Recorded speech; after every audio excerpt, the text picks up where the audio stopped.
Nós estamos recebendo aqui no estúdio da Rádio Bandeirantes, nessa cobertura especial da posse do governo Lula, o professor Leonardo Trevisan, da ESPM. Professor, seja muito bem-vindo.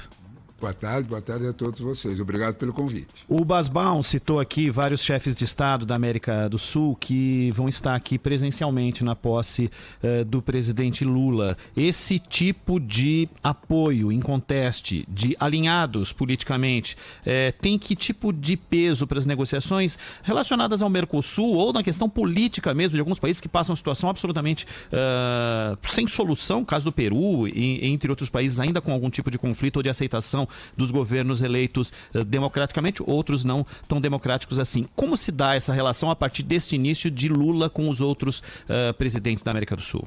Bom, primeiro de tudo, nós temos que ver que a chegada de Lula ao poder vai dar uma dimensão internacional diferente para a América Latina. É um presidente que não fala pelo Brasil.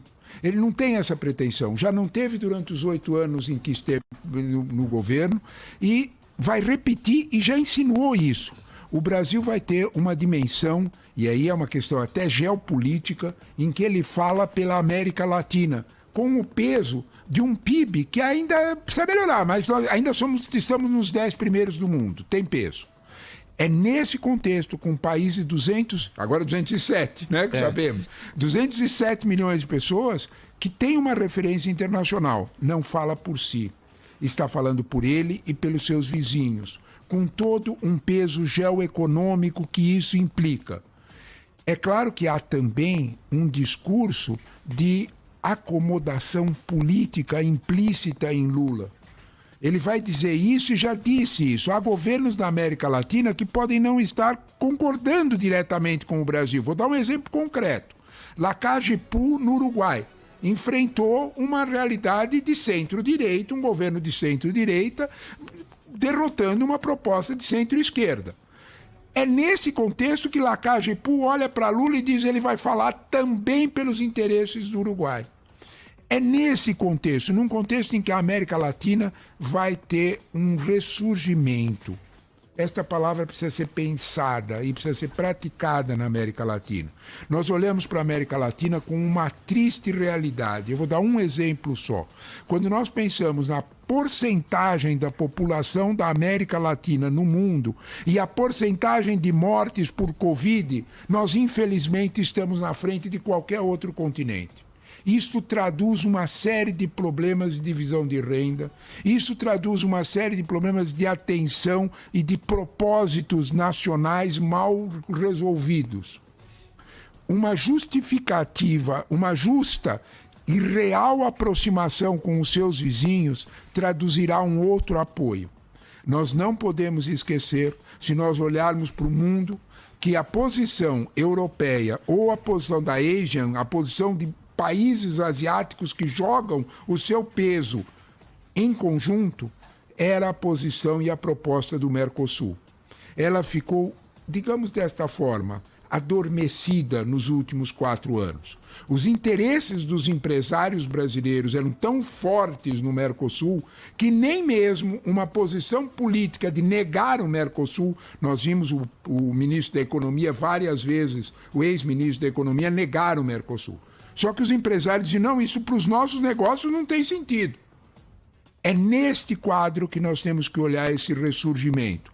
É um quadro em que a América Latina, em conjunto, requer uma outra atenção do mundo e requer um outro espaço geoeconômico no mundo, e isso é muito importante. Professor, além da América Latina, como é que o senhor enxerga uma reaproximação do Brasil com potências mundiais? Estados Unidos, China, o que Lula vai precisar fazer para se reaproximar desses países e restabelecer a diplomacia? Só antes do professor responder, contar ao ouvinte da Rádio Bandeirantes que nesse momento Lula e Geraldo Alckmin saem do hotel e seguem em direção ao Rolls Royce presidencial, que está ali estacionado esperando a chegada de ambos, professor. Que seja uma belíssima posse. Nesse quadro, a sua pergunta ela é essencial quando nós olhamos a posição que teve Lula na COP27. Quando ele chegou ao Egito, A COP27 estava escondida do mundo. Né? Vamos reconhecer esse fato. Né? A COP27 estava ansiosa por uma liderança mundial nova, renovada. Lula se apresentou. Lula tem essa ambição. Essa ambição é boa para todos nós. Ela começa em torno da recuperação da figura do presidente Lula, de uma recuperação da imagem brasileira. Pergunte para qualquer empresário se ele quer qualquer dano na imagem do seu produto. O produto Brasil teve, durante os últimos anos, alguns danos de imagem, a começar, claramente, pela questão ambiental, entre outros. Mas este dano de imagem precisa ser recuperado. A posição que o Brasil vai fazer é se aproximar dos países. Este é o ponto essencial na sua pergunta. Você falou Brasil-China. Nenhum de nós é inocente. Há uma disputa de hegemonia no mundo entre Estados Unidos e China. Não nos interessa de modo nenhum ficar longe de um ou de outro. Nós temos bons interesses com os americanos e nós temos bons interesses a cumprir com os chineses. O Brasil sempre manteve uma posição de equidistância, preservando os interesses nacionais. Lula deixou isso muito claro na COP. Ao mesmo tempo em que se apresentou como uma liderança do Sul global. Isto é interessante para, digamos desta forma, 900 milhões de pessoas, como o próprio Lula disse, que passam fome. Encontrou uma liderança que fala por eles. O mundo estava ansioso por isso. Não existe vácuo em política. Esse espaço político estava aberto. Lula se propôs a ocupá-lo. Foi bem recebido nessa ocupação. Observe a ação dos líderes europeus, observe a ação de Putin e Xi Jinping e observe a ação do próprio Joe Biden. Há um sinal, há um agreement, para usarmos a linguagem diplomática, para esta nova posição do Brasil, que seja bem aproveitada pelos nossos negócios. Para a gente fechar a nossa conversa, professor Leonardo Trevisan, professor de Relações Internacionais da SPM. Com Lula, a possibilidade de que o acordo Mercosul-União Europeia avance é maior? Não há dúvida nenhuma.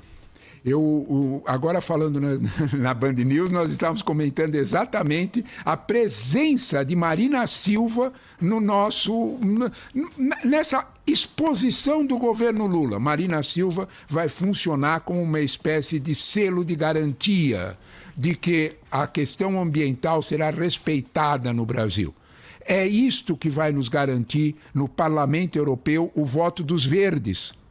O voto de todos os verdes, que são hoje representam 18%, e é o fiel da balança entre os interesses agropecuários franceses e os interesses industriais alemães. Não nos esqueçamos, quando a gente fala de Europa, pensa que é todo mundo unido e bonitinho. Não é, né? Cada um defende o seu.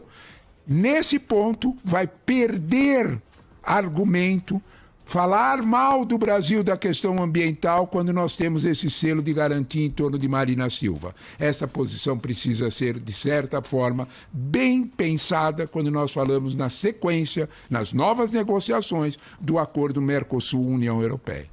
Professor Leonardo Trevisan, conosco aqui na Rádio Bandeirantes. Muito obrigada, professor, pela sua entrevista, pela conversa, por senhor estar aqui no estúdio conosco. Um bom 2023 para todos nós. Um bom ano novo para todos nós, sem dúvida nenhuma. Um bom ano novo para o Brasil.